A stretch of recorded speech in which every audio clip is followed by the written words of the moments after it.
Anyway, we'll hold to the schedule, and everybody will get their 45 minutes.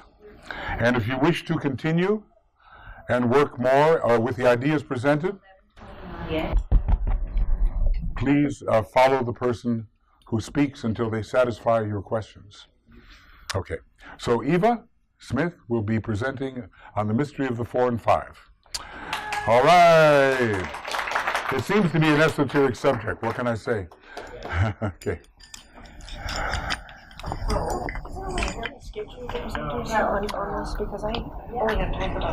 So, okay. So I thought I'd start with a cone, and that's like a puzzle, and hopefully by the end of this talk, it will make sense. So you can look at it now, and we'll look at it again later on. And I chose to talk about 4 and 5 because they sum up to 9. 9 is the number of initiation, and this conference is all about initiation. And I'm sure Michael chose this because this year, 2016, sums up to 9. So it's a very appropriate number to work with. So 4 and 5, we sum up to 9. I thought one of the ways that we could look at this is through creative hierarchies. So let's just read this. So everything in our manifested universe is composed of deva substance. That's clear, right? These devas, or groups of lives, are all at stages of unfoldment and growth, and they comprise the 12 hierarchies, 5 of which are unmanifested and 7 of which are manifested. What does all that even mean? Excuse me. So the Tibetan tells us 5 have been unmanifested, 7 have. We will look at the relationship of 4 and 5 within these 7, actually. So don't let this chart scare you. You don't have to know it. It's just to show you the numbering system. In the esoteric astrology on page 33, the Tibetan offers us the 5 above these 7. So if we start with the numbering of the 5 that are unmanifested and we count down, we arrive at 6, and it takes us all the way down to 12. If we start at the other end and work our way up, we start at 1, we go up to 7, and then it would continue up to 12. We're going to be looking basically at the middle one, which is the 4th creative hierarchy. It's the human hierarchy. It's us. And we're smack in the middle of the 7. We're also going to look at the 5th and the 3rd. And here are the other way of looking at the numbers. We start at 1, we go down to 2, we go down to 3. No matter how you look at it, the 4th never changes its number. It's 4 working its way up. It's 4 working its way down. It's always 4 smack in the middle. What's it like to be in the middle? We all know that, right? So lower hierarchies and higher hierarchies are all made up of devic substance. We know that devas are builders, they are creators, and there are lesser builders and higher builders. But they're builders nonetheless. They create patterns of all that is within matter and takes shape. They are the builders of everything that we see and everything that we know. But they are also qualified lives. Every one of the lives that make up these hierarchies is a monad. So in a way, it's like Jacob's ladder. There are a chain of lives. They ascend, they descend. We are part of them, others are part of us. But there is a ladder of evolution, a gradual ascent, a constant upward motion following a great evolutionary urge. Just like there is a definite progression from one kingdom into the next, and you all know that, mineral to vegetable to animal to human and up to the kingdom of souls. So there is a similar kind of activity in the realm of hierarchies. It's an upward movement. Each hierarchy transmits energy to the hierarchy below it and receives energy from the hierarchy above it. The lives which compose the hierarchy pass in an ordered cycle into the one above it. And what is it that is being transmitted? Consciousness. That is what is being transferred from one hierarchy into the next above it.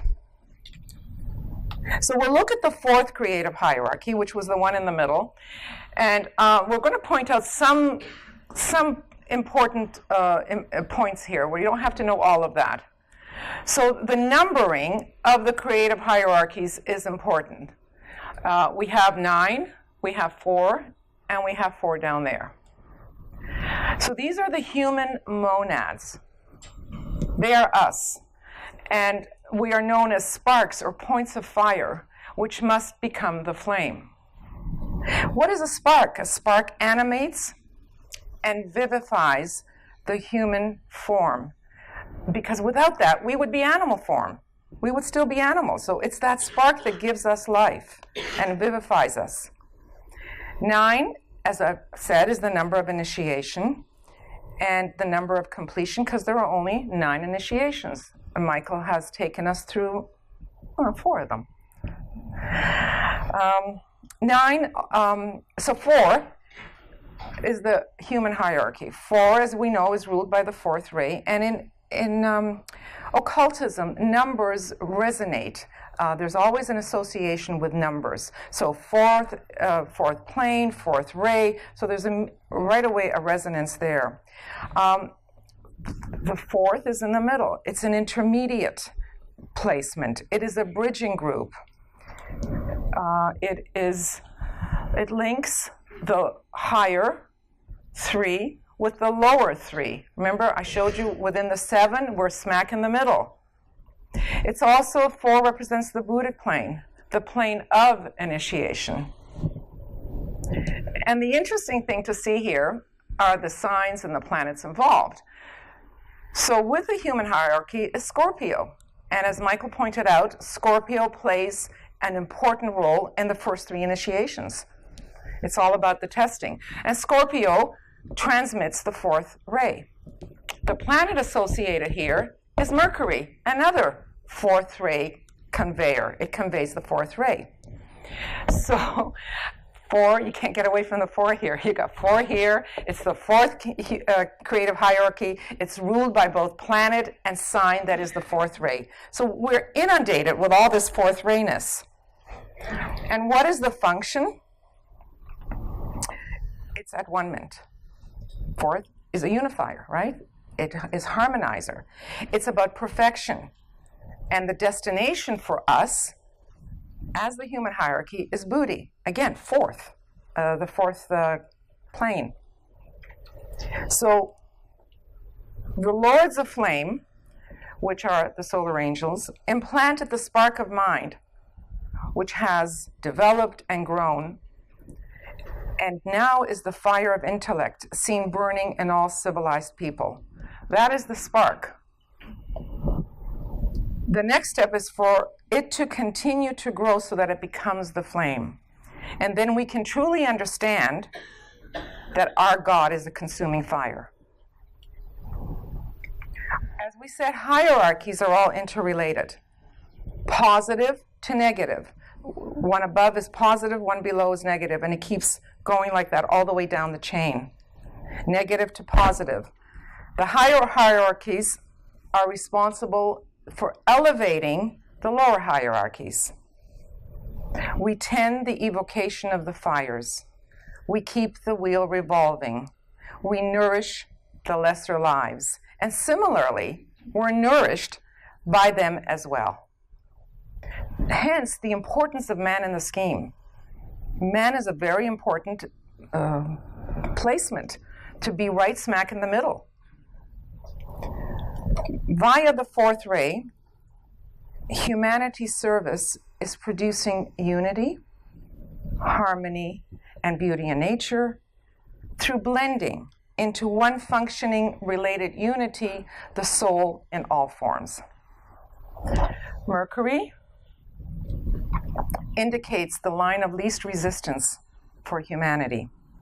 Harmony through conflict. 4th ray energy, which is Buddhic. It's intuitional and it's expressive of the Christ.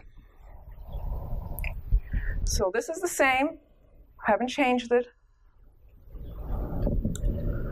One of the words here we see is Mantri Shakti. Shakti, meaning force. Mantri, mantra, right? Mantra Shakti. It's the latent force in sound, speech, and music. So Shakti is the sacred word made flesh, hence speech.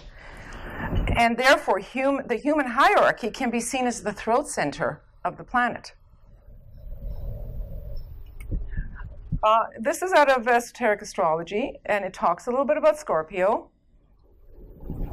Scorpio rules and governs the fourth creative hierarchy, the human, from the angle of the soul, and not from the angle of the lower nature. The final struggle in Scorpio only takes place when the point of balance between soul and body has been reached in Libra. And we'll look at this a little bit later. Scorpio governs the initiates. Ta-da! The initiates. That's us. Which is the true esoteric name of man. And through its hierarchical planetary ruler Mercury, the sons of mind, the messengers of deity, are revealed.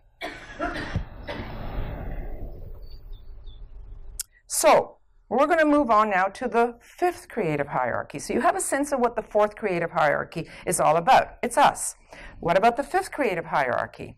Its origins, we are told, is from Sirius, from the heart of the sun, from Venus, or all three. They are called the hearts of fiery love, the sons of fire, fire Dhyanis, and the lords of the flame. So the fire here is the spiritual fire. It is the fire that Prometheus stole from heaven and gave to man.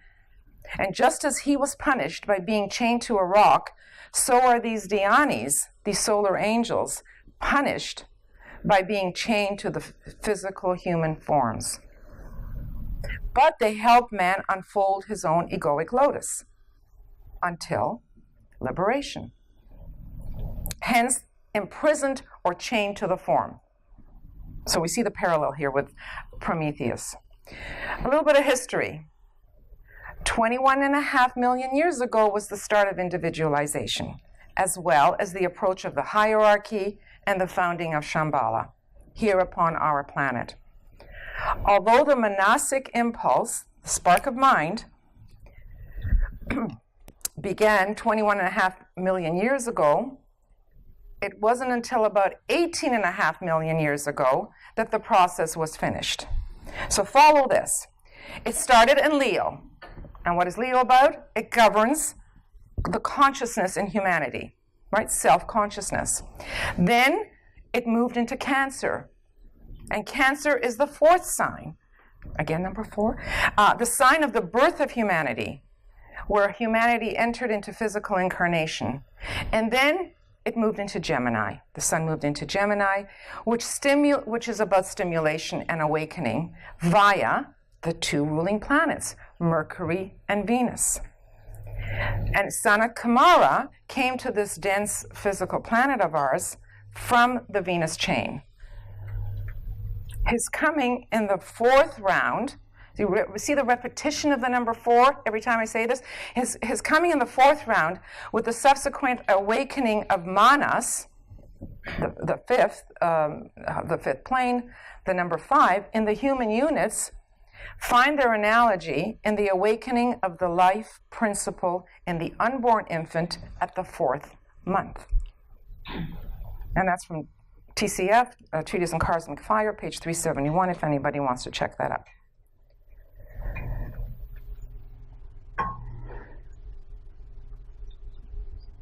So, this chart I think you're all familiar with by now. And I only put it up here, not to study it, but just to show you the location of the 5th, the mental plane, which is right here. We see the number 5, and it's counting or the third if we count from the bottom up. So 3 and 5 are very related. Do you remember when we looked at the big chart of the 7, we saw the 5th creative hierarchy, and if we counted from the bottom up, the number 3 was there. So 5 and 3 are always sort of related, and both those numbers deal with the mind. 5 for the mental plane, 3 for intelligence, right? They deal with the mind. So there's a relationship here. And these solar angels that came via the Venus chain produces self-consciousness in the human. They are known as the saviors of the race. So these solar angels create the causal body, you all know what that is, that's the home of the soul, out of their substance, and literally dwell within that causal body.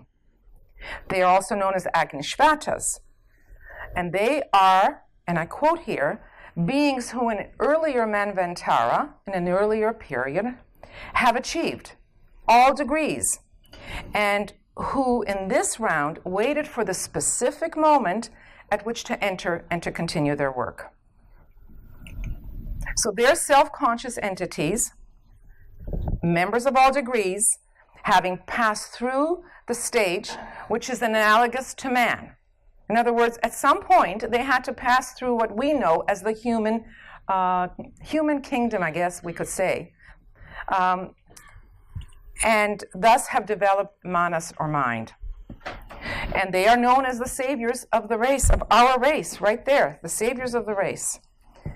And they teach man to become that likewise. So I found this a few years ago on the internet. I don't know about you, but I see this, and this was created by a scientist. And right now I was able to locate this on the internet. To me, now this is my own personal perspective, remember they come out of the sun, the fire of the sun. To me, this is a little deva right there. This is how I interpret the solar angels moving into our magnetic field. I may be off, but this is how I see it. And I put up a couple of classical depictions of devas or angelic lives. But I found this on the internet, and this is the closest that I could find to something I've experienced. When I experience in meditation the solar angel, I see it as a lighted sphere of being with these huge eyes connecting me to it. Is these eyes look at me. So this is the only thing I can find. So I just put it up there because it's my own personal experience. Okay, so we're going to go to the 5th creative hierarchy. And its numbers are 10, 5, and 3. 10, 5, and 3.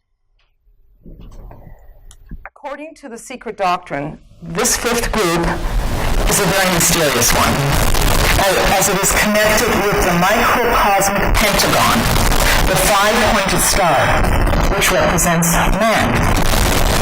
In India and in Egypt, these dhyanis were connected with the crocodile, and their abode is in Capricorn, or as it says, Capricornus. The 10th sign of the zodiac is called Makara. Loosely translated, it means a crocodile. But in reality, it's not a crocodile, but a dragon. It's a dragon of wisdom, or manas, the human soul, the mind, the intelligent principle called in our esoteric philosophy the 5th principle. So this 5th group is associated with Kumaras. And according to Blavatsky, Makara is an anagram of Kumara, which means 5-sided sign. So we see here that 10 being the number is perfection. And the mystery of Makara is to write the inverted pentagram until it becomes the upright pentagram, which would be us when we have achieved the 5th initiation. 5 also represents the 5th plane of mind and its development in this 5th branch race of the fifth subrace of the fifth root race. So we can line up 5, 5, 5. I didn't put that up there. So 5 is, the other thing I wanted to point out here is Venus. Venus is the ruler of this sign, or of this hierarchy, and its sign is Capricorn, ruled by Venus. In both cases, when we were looking at the fourth creative hierarchy, and here, we are looking at the hierarchical rulers. So we got the human personality, crocodiles, Makara. Its goal is to go to Buddhi via the fire of the mental plane. So in reading Blavatsky, I had hoped to really share with you guys so much stuff, such juicy stuff, but I was limited to 45 minutes, so I had to really hone this down. So I've kept a few little things here that I thought I could refer to, even though most of it is sitting in my computer. So the serpent is the symbol of wisdom. And in Lemuria times, the serpent was, the reptile kingdom was the most, became obvious during that time, before the human was even human. So it has come down to us through time that it is the symbol of wisdom and of occult knowledge. It's connected with the god of wisdom. And from the earliest times, even back in Lemuria, it was known as the source of all knowledge and science, signifying both life and the serpent. So we see how even the Egyptians understood that this was the serpent of wisdom. And where is it? It's on the head center.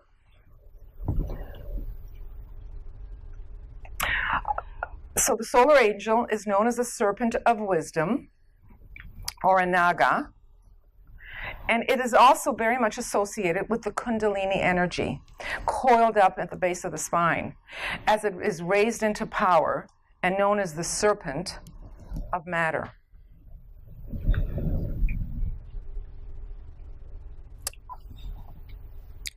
So the solar angel is the winged serpent. Hence, it's aligned with both the angel kingdom and the reptile kingdom.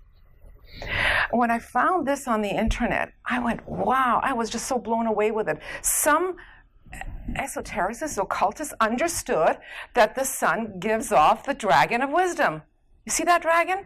It's a dragon, the dragon of wisdom, because don't forget, these solar angels, they come through the heart of the sun. So all solar angels are healers. They are givers of health, spiritual and physical, and of enlightenment.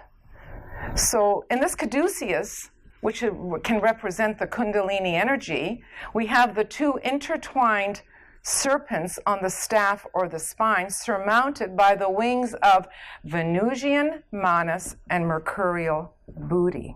So we see how Mercury and Venus work hand in hand. Mercury was the planet associated with the fourth creative hierarchy. Venus is the planet associated with the fifth creative hierarchy. During individualization, it was both Mercury and Venus that were at play there, because they are the rulers of Gemini. Both Mercury and Venus are planets of the mind. And we're talking here about the mind, about the fifth principle. So around the time of individualization, Venus, which is the ruler of the fifth ray, and brought us the spark of mind, was also around the same time as the sexual separation occurred. Prior to that, we were all androgynous. The sexes were not separated as we understand them now. So we were known as hermaphrodite. Hermes is Mercury, which is number 4. Aphrodite is Venus, which is number 5. So you have the two together within one form. And then we had the separation of the sexes around the same time as the spark of mind was given to man. So Venus played an important role there. So Venus, being the ruler of the fifth ray separates. The fifth ray takes and separates. This is what the fifth ray does. It dissects and it separates. This is the time of separation of the female and the male. Also, Venus is related to sex in the exoteric astrology as the ruler of Libra.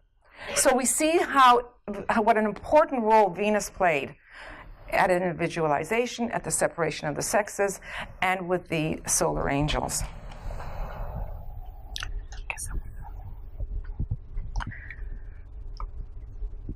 So I put up here the third creative hierarchy. Remember I said 5 and 3 many times are interrelated. Its numbers are 3 and 5, and it is ruled by Libra. Its planet is Saturn. So these are also the builders, and there's something about the number 3 that's very much associated. They are also known as triads, the triple flowers. So with Libra, there is a marriage via Libra between the fourth and the fifth creative hierarchies, which equal 9, which is the number of man. On the Buddhic plane, man and Deva become interpenetrated. And Libra is a sign of marriage. And there's a kind of cosmic marriage between the fourth and the fifth creative hierarchy, making up 9, the number of man. So Libra plays a part in that.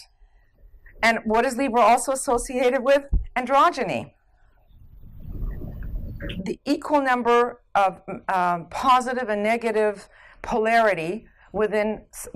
So in other words, masculine and feminine, there's an equal number of that. And Libra is responsible for that. So the heavenly man is a divine hermaphrodite, because in a way, there's an equal balancing of Deva and human units on the Buddhic plane. So the cycle for us started being hermaphrodite, and it's going to return to being hermaphrodite.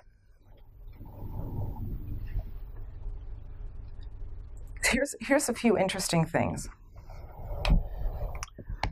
5 and 3, the solar angels, associated with number 5, approached in the third root race to our planet Earth.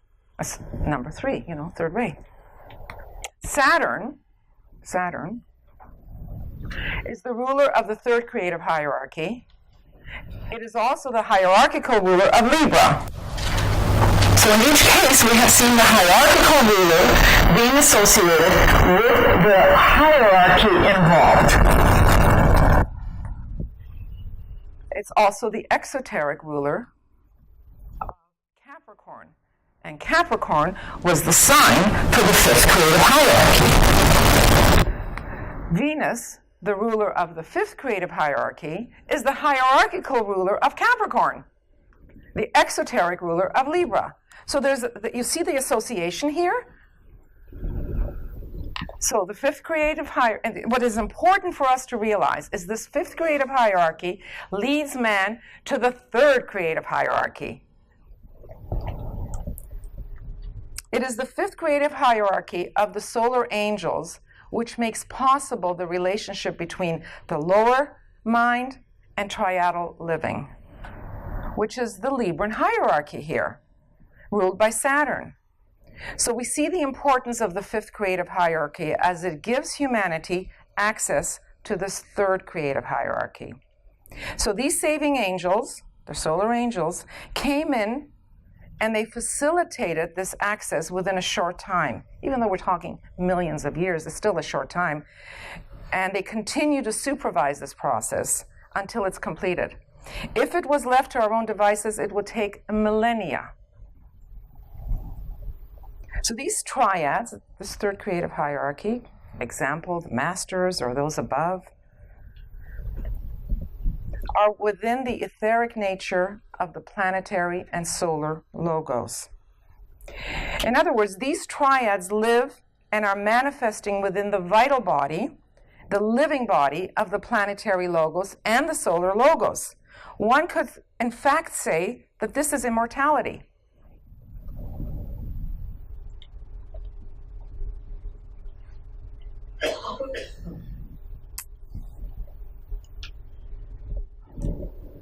So, what I've done here is I put all three creative hierarchies together so that we can see the relationship between all three. The fourth creative hierarchy works with manas. The fourth creative hierarchy works with manas, and Mercury's involved.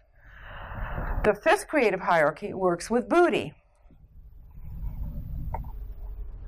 And also with manas, you have the solar angels. Solar angels are responsible for the unification of manas and buddhi. And as Michael gave us, the buddhification of manas. The fourth creative hierarchy is to become, we are to become as members of the fifth creative hierarchy, solar angels. Now, we're always talking about how these solar angels have sacrificed themselves so that we could be. We always say that. The teachings tell us that. But the fifth is higher in evolution than the fourth. Remember, these angels they have undergone all degrees. We're still working towards that. And yet, they find themselves in a position that is lower than ours. They find themselves below us. So it's a strange reversal of numbers, why an apparently lower hierarchy should raise an apparently higher hierarchy. Obviously, the law of sacrifice, which is a fourth ray law, is involved. Here we see in black and white how, in fact, the solar angels sacrifice themselves by being a hierarchy that is, in the chain of hierarchies, lower than the human hierarchy, when in fact they're much more evolved than we are. So they have sacrificed themselves so that we can be. And we see that through these hierarchies. Now, the majority of the humans are to become solar angels via the fourth path, which is Sirius. So again, we see the number 4. So I looked at this and I said, we have Venus, ruler of the manas, fifth plane. We have Mercury, which is the ruler of the fourth plane, buddhi. And we have Saturn, which is the ruler of Atma, the third plane. So those numbers that repeat themselves. I look, the spiritual triad right there. How cool is that? When everything fits together and makes sense. And we have the number 8 here, which I haven't even talked about. What did I want to bring up of number 8? Okay, I won't. I can't remember now why I wanted to do that. But what I did want to point out is how important it is to recognize these planets in our initiations. Michael talked about the importance of Venus, importance of Saturn, and Mercury being the mind is very, very important. So, I'm actually nearly finished, you know. I didn't need as much time as I thought. I guess I talk fast. I know. The fourth and fifth hierarchies are the 9th, the human, and the 10th, the solar angels, or the initiates, which is the name of the humans, and the perfected ones. All human beings, or imperishable jivas, are those who evolve. And they achieve through a marriage, Libra, with the order next to them, the 5th. They are then completed or perfected. So, going back to the cone, does this make sense now? 5 is in 4. The solar angels are within the human form. 4, we, humanity, become 5. We become as the solar angels are. 5 leaves via 4, the law of sacrifice. So we, the humans, now become like solar angels. A mystery. Yes. Okay. Any questions? Yeah, I think there's a. Let's see. I'm sorry. I did quite well. I told you. I brought it down. There seems to be a double fall for the solar angels. Absolutely. Because they've all really been off to the cosmic astral plane where they've become, as previous humans, they become solar angels. So they fall onto the cosmic physical plane and then fall again into the dense physical body of the solar logos. So, there's a mystery there.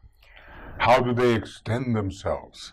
And where do they really live? See, it always makes me wonder, where do the real solar angels live? Now, on the big chart, it says they live on the Buddhic plane. Right. And sometimes I've kind of wondered if they don't even live beyond. But from the cosmic ethers, they fall into the dense physical body. So how much falls? This is the question. They don't fall completely.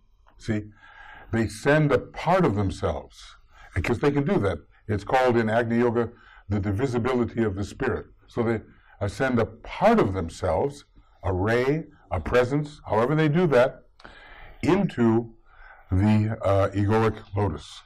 And here's another mystery, that egoic lotuses exist without solar angels earlier, from direct contact. Mm-hmm. But then there's a special something. When the solar angel gets involved in an egoic lotus, it's informed in a certain way, like a mirror. And the mirror is Venus, right? And so when you look at yourself in the mirror, your consciousness isn't just going out there, right? Mm-hmm. You know you are you. That's called reflexive consciousness. And they give us the sense of our own center. So this path to Sirius thing, he says it's one of the most mysterious paths you can take. Right. And he doesn't explain it much. And he says, for our edification, you will never solve the mystery of the solar angel, but you can try. Because it must be so incredibly deep. So indeed, this 4 and 5 and all this reversal, which is higher, which is lower, what a sacrifice they must be making. Exactly. And they're teaching us, 85% of us, maybe 85%, to do the same in the next solar system. We do have the word sacrifice in there. I've already taken it off. But the word is sacrifice within the 4th creative hierarchy. So we do need to learn sacrifice. We know something, because as monads, we are lords of ceaseless and persevering devotion, and we go down, but we're still learning quite a bit in the process. Right. They're learning management. In other words, they're not total avatars. An avatar is a being that just does it out of pure goodness with no real growth for itself. Now, DK says solar angels are still learning something by what they do. So it's really profound, and I've got to thank you for bringing out these hidden things that we might never think about. The thing that has to be understood is that we all go chasing after gurus and masters. Okay. But a master, technically, is a much lower being than a solar angel. And that may seem like a strange thing to say. And the way he says it is that the solar Petries are members of the council within the sun. And the masters are lucky if they can be members of the council within the planet. And that shows you the real difference. 6-degree master, okay, you can be a member of the council. Normal master, only masters on the 1st ray, can be a member of the planetary council. And here, the solar angels are members of the council in the sun. So why do we go chasing after masters and refuse to contact our own soul? It's an incentive for people to just really get in touch with what is already inside them, informing them. Telephone, whatever it's called. Microphone.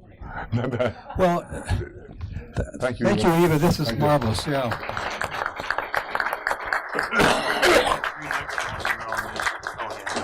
I just want to make one quick comment on what you're saying, Michael, and thank you, Eva. That was spectacular, by the way. Doesn't this show us how much love is given to us? Yeah. It's double sacrifice. I mean, Yeah. it's one of those things where, okay, maybe it's part of the plan. You go to Sirius and you come back and help the future humans, but then you go down one more level. There's such love built into this entire matrix of which we're a part. So how many of you want to be a solar angel? Yeah, exactly. I'm serious. Yes, of course. Anybody? Any candidates? If you're overloaded with manas, you probably won't go on the solar angelic path. But then probably only 15% are from the moon chain anyway and overloaded with manas. So a whole lot of earth chain individualizers will probably be the ones that take that particular path. And why do we go chasing after strange gods, and we've got to channel strange gods when the whole thing is really given to us if we'll just cultivate it. And that's one of the beautiful things about modern theosophy, how it, through Blavatsky and through Bailey, the story of the solar angels has been presented as the real divine intermediary. So, who needs the normal priests anymore? You don't need that. You don't need anybody to stand between you and your own reality, right? So it's such an important subject, however mysterious it is. And it really gets mysterious because it even says Makara, the human personality. The crocodile swallows the whole thing, And yet, where's the home of the real solar angels? It's in the cosmic ethers. And how do they divide themselves? To project themselves into the human being? They somehow know how to do it. They're experts in divine alchemy. They're experts in divine manipulation of all of the human structure. They're very smart, the solar angels. And so how many now want to be a solar angel? Okay, Oh, a few more hands, okay. What a dull path, that fourth path, Well, just wait and see.